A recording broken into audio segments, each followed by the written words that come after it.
Thank you for joining us on Infolivetv's new broadcast of January 20th. I'm Margot Dudkiewicz.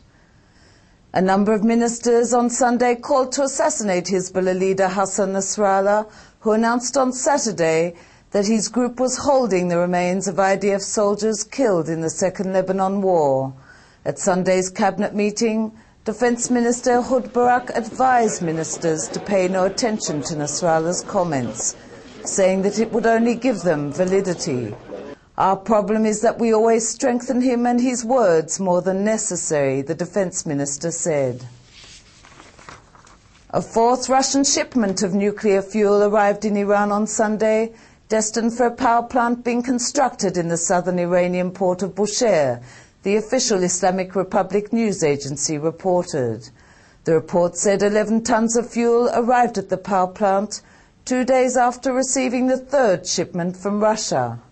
Iran has said Bushehr, the country's first nuclear reactor, will begin operating in the summer of 2008.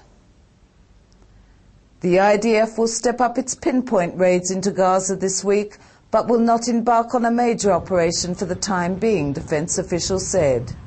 Defense Minister Ehud Barak was to have briefed today's cabinet meeting on the past week's events in Gaza.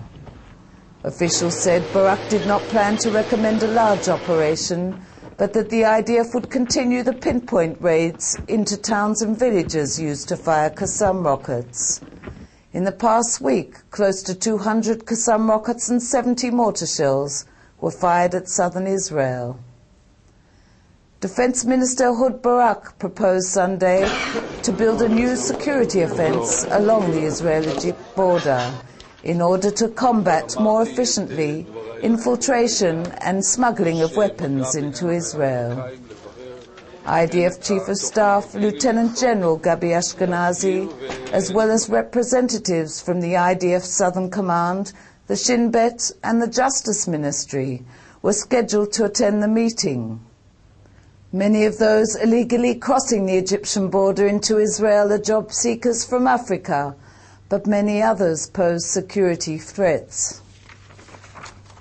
A senior Saudi royal has offered Israel a vision of broad cooperation with the Arab world if it signs a peace treaty and withdraws from all occupied Arab territories. Prince Turki al-Faisal, a former ambassador to the United States and Britain and advisor to King Abdullah, said Israel and the Arabs could cooperate on many areas, including water, agriculture, science and education. Other reports on Infolivetv: Cabinet ministers slam Hizbullah leader Hassan Nasrallah's speech and call for his elimination. And Palestinians in Gaza express anger over their leader's failure to provide the population as fuel shortages are felt along the Gaza Strip. That's all for Infolivetv, Israel's only internet television website that broadcasts in 4 languages from Jerusalem to the world.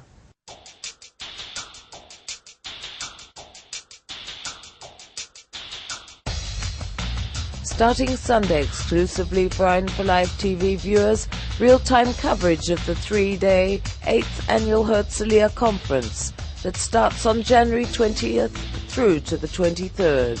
All you have to do is click on the icon that appears on our homepage.